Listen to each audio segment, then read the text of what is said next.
Assalamualaikum grade 4. How are you all? My name is Rida Khalid and I welcome you back to my lessons. कैसे हैं आप सब?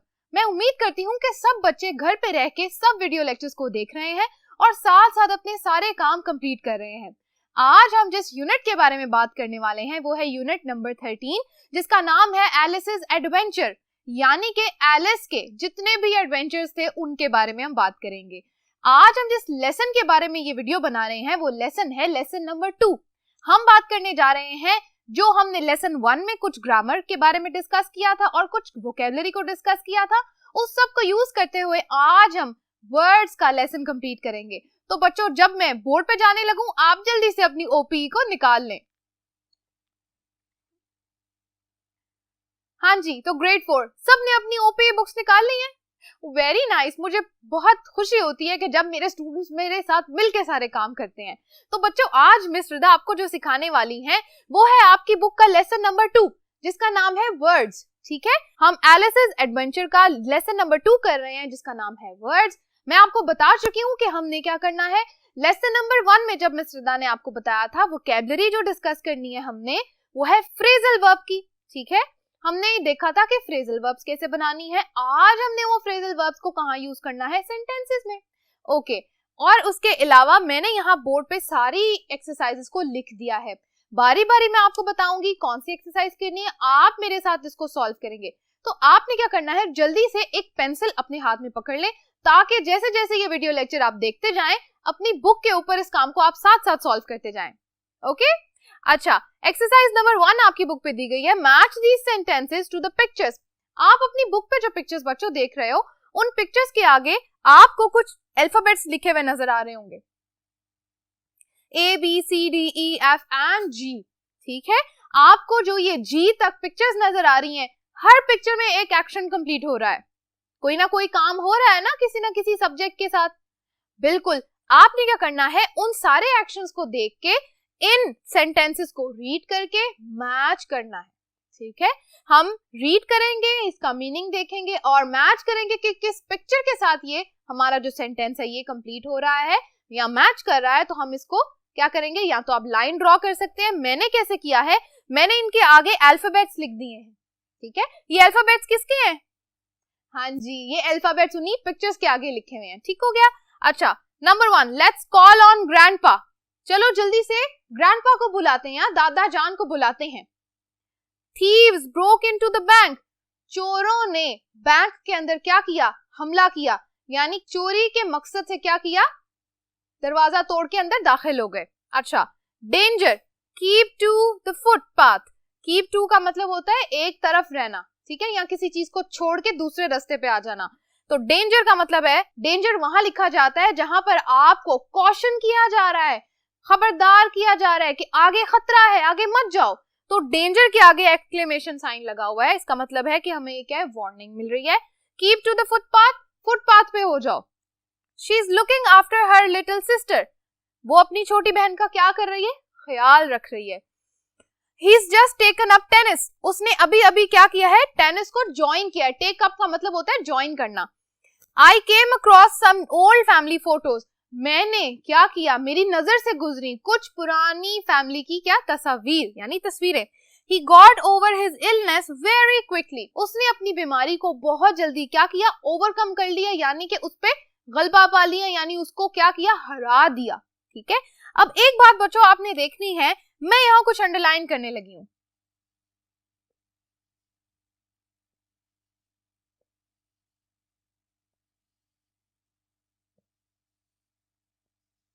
हाँ जी, ये जो मैंने 1 2 3 4 5 6 7 जो मैंने फ्रेजेस हैं जिनको मैंने अंडरलाइन किया है, कौन बताएगा कि ये क्या है? हम पहले भी ये पढ़ चुके हैं।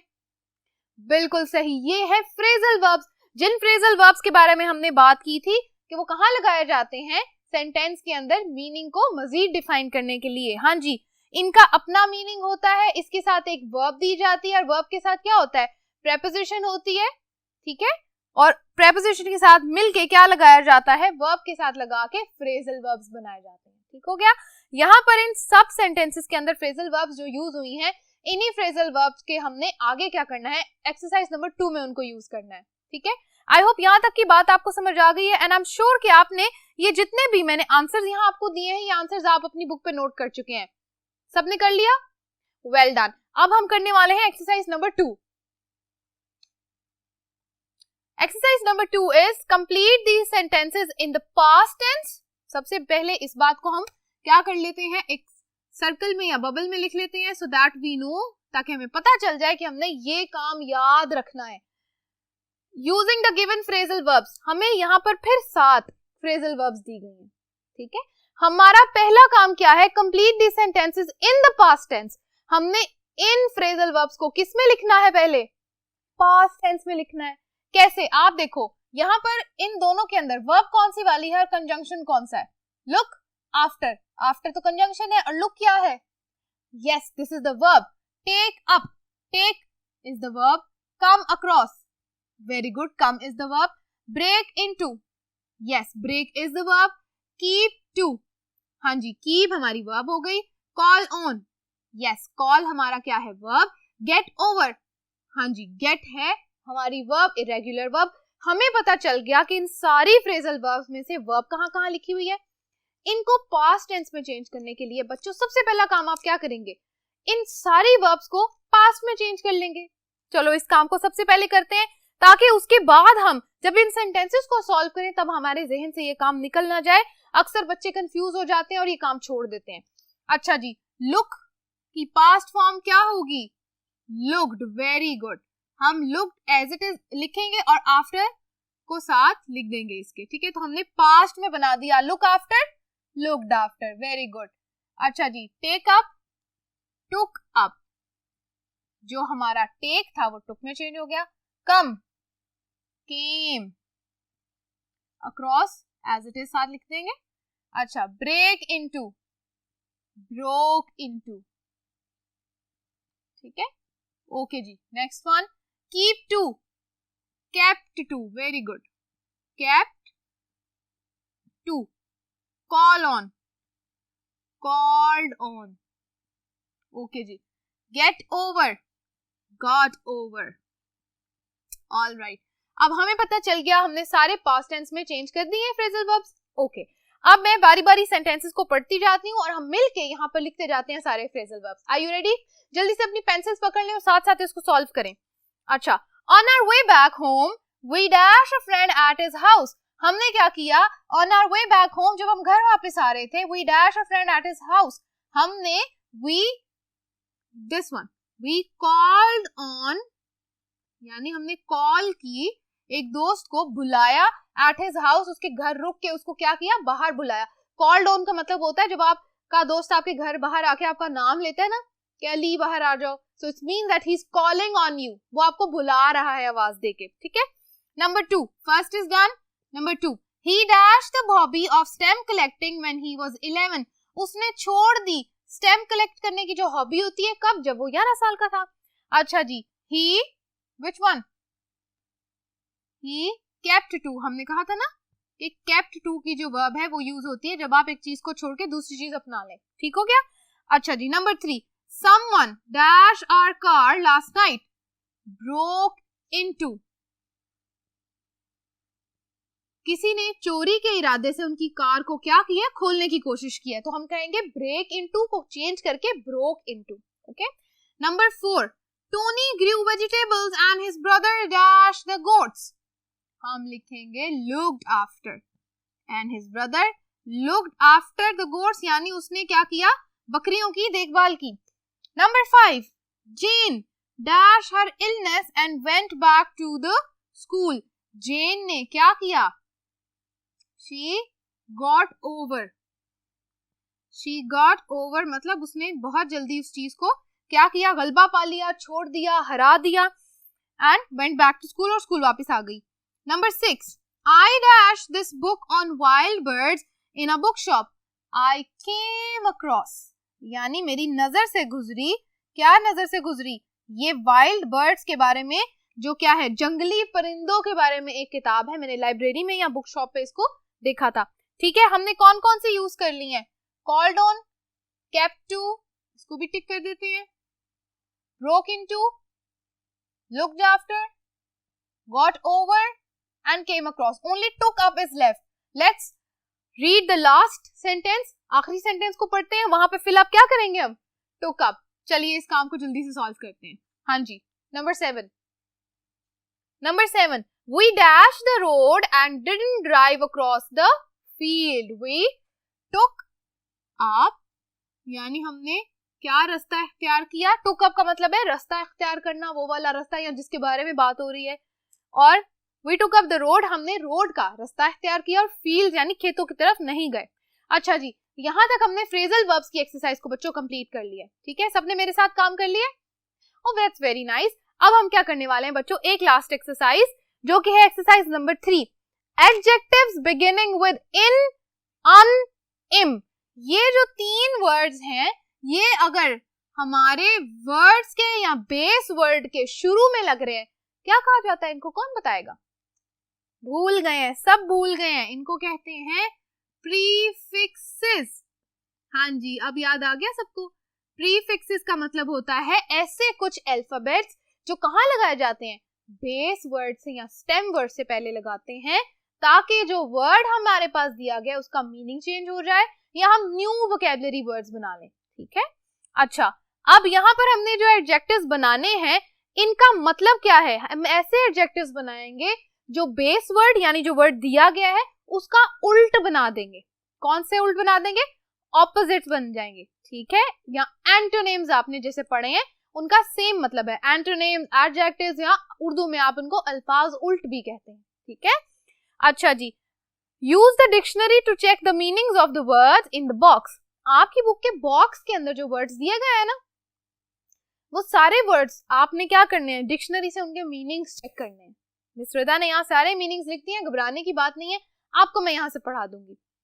Sort them into 3 groups as shown below and use them in sentences of your own. Sort का मतलब होता है अरेंज करना. ठीक है, sort का क्या मतलब है? अरेंज करना. इस तरीके से इन ग्रुप्स, 3 ग्रुप्स में अरेंज करना है आपने. तीनों के ग्रुप बनाने हैं. एक अन का ग्रुप है, एक इम का ग्रुप है, एक इन का ग्रुप है. ठीक है, और क्या करना है? इन सब के आपने सेंटेंसेस बनाने हैं. अब आपने क्या करना है? सबसे पहले इनके मीनिंग्स को देख लें. नंबर 1, मैंने यहाँ पे आपको एक बात मैं बताती चलूं, मैंने सारे ऑलरेडी ग्रुप्स में लिख दिए. यू एंड अन वाले जितने वर्ड्स थे एक लाइन में लिख दिए. आई एम, इम के साथ जो वर्ड स्टार्ट हो रहे थे वो एक लाइन में लिख दिए. आई एंड इन के साथ जितने भी वर्ड स्टार्ट हो रहे थे उनको एक लाइन में लिख दिया. मैंने इनके आगे मीनिंग्स भी लिख दिए हैं. मैं आपको मीनिंग्स भी पढ़ के बता देती हूँ और समझा देती हूँ, फिर आप सेंटेंसेस खुद से बनाएंगे. ठीक है, अच्छा जी. अनफ्रेंडली, गैर दोस्ताना. हम कहते हैं ना, फ्रेंडली का जो वर्ड है इसका मतलब है कि दोस्ती के साथ, प्यार के साथ, तो हम कहते हैं अनफ्रेंडली. उसका ऑपोजिट हो जाएगा गैर दोस्ताना, यानी दोस्ती ना करके. ओके. अनसर्टेन, गैर यकीनी. सर्टेन का मतलब होता है यकीनी, यानी पक्का. हमें पक्का पता है, वी आर सर्टेन कि ऐसा होगा, लेकिन आपको नहीं पता कि ऐसा हो सकता है. आप अनसर्टेन हैं तो हम उस टाइम पे कहते हैं गैर यकीनी. ठीक है, या आपने मीनिंग्स भी साथ साथ देख लेने हैं. अनहैप्पी, हैप्पी का मतलब है खुश. अनहैप्पी मीन्स वेरी गुड, ना खुश, यानी उसका ऑपोजिट. अनपॉपुलर, पॉपुलर मतलब मशहूर या मकबूल. मकबूल का मतलब ये होता है मशहूर. ओके, अनपॉपुलर उसका उल्ट क्या हो जाएगा? गैर मकबूल, यानी ऐसी चीज जो बिल्कुल भी मशहूर नहीं है. समझ आ गई? अच्छा. इम्पेशेंट, पेशेंट का मतलब है ऐसा एक आदमी, ऐसा इंसान जो क्या है? सब्र करता है. ठीक है, जो बहुत ज्यादा सब्र है, जिसके अंदर जो बहुत चैन से बैठा हुआ है. इम्पेशेंट, बेचैन. इम्पेशेंट की एडजेक्टिव वहां यूज होती है जहां हम बता रहे हैं कि जिस बंदे के बारे में हम बात करें वो क्या है? बड़ा बेचैन है. जैसे बहुत सारे बच्चे क्लास में बड़े बेचैन होके बैठे होते हैं कि कब ब्रेक हो जाएगी और हम लंच खा लेंगे. हाँ जी, वो वाली बेचैनी, उसको इम्पेशेंट कहते हैं. इम्परफेक्ट, परफेक्ट का मतलब है एक चीज जिसके अंदर कोई ऐब नहीं है 100%, लेकिन अगर चीज कोई ऐब है, जिसके अंदर कोई थोड़ी सी मिस्टेक है, कोई थोड़ा मसला है, तो उसको हम कहते हैं ऐब के साथ. कोई चीज ऐब वाली है ना, उसको कहते हैं इम्परफेक्ट. इम्पॉसिबल, नामुमकिन, बड़ा कॉमन वर्ड है, सबने सुना होगा. इम्पोलाइट, पोलाइट का मतलब है अदब के साथ, प्यार के साथ, बहुत महज़्ज़ब लहजे में. इम्पोलाइट, बेअदबी के साथ बात करना, रूड हो जाना. ठीक है, उसको कहते हैं इम्पोलाइट. इनफॉर्मल गैर रस्मी, फॉर्मल कहते हैं कि रूल्स एंड रेगुलेशंस के साथ, ठीक है, लेकिन इनफॉर्मल कहते हैं बिल्कुल गैर रस्मी तौर पे बस आए और कुछ भी कर दिया, जिसके कोई स्टैंडर्ड सेट नहीं होते, हमें पता नहीं होता कि ये काम ऐसे ऐसे करना है, आप अपनी मर्जी से करते जाते हैं, उसको कहते हैं इनफॉर्मल। जैसे इनफॉर्मल लेटर्स याद है ना, इनफॉर्मल लेटर्स में भी हमने पढ़ा था कि हम उसमें लेटर में कुछ भी लिख सकते हैं, गैर रस्मी जैसे मर्जी लिख दिया। ओके, इनकम्प्लीट नामुकम्मल, सबको पता है इसका भी। ओके, इनकरेक्ट गलत, करेक्ट का मतलब सही, इनकरेक्ट का मतलब गलत, वेरी गुड। इनएक्सपेंसिव, एक्सपेंसिव का मतलब महंगा, इनएक्सपेंसिव मींस सस्ता, लेकिन इनएक्सपेंसिव का जो वर्ड है ना, इसको हम इस माने में भी ले सकते हैं, जरूरी नहीं है इनएक्सपेंसिव का मतलब सस्ता ही हो, एक चीज अगर बहुत महंगी है दूसरी उस तरह की महंगी नहीं है, एक्सपेंसिव इनएक्सपेंसिव, ठीक है। तो ये बात हो गई, हमें यहाँ तक सारे जो वर्ड्स दिए गए थे जिनके हमने एडजेक्टिव्स बना लिए, हमें उनके मीनिंग्स भी समझ आ गए। आपने क्या करना है, इसमें से आपने 6 सेंटेंसेस बनाने हैं, 2 आप यहां से चूज करेंगे words,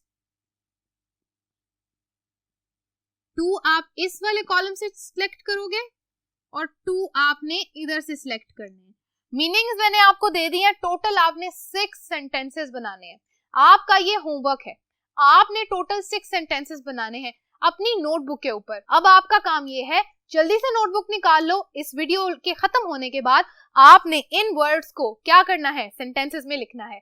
thank you so much for watching today's lesson. I am very hopeful बच्चों कि आप अपना सारा काम पूरा करेंगे, ताकि आप जब नेक्स्ट वीडियो में मिस रिदा के साथ मिले तो आपने सारा काम ऑलरेडी किया हो और हम अगले काम पे चले जाएं।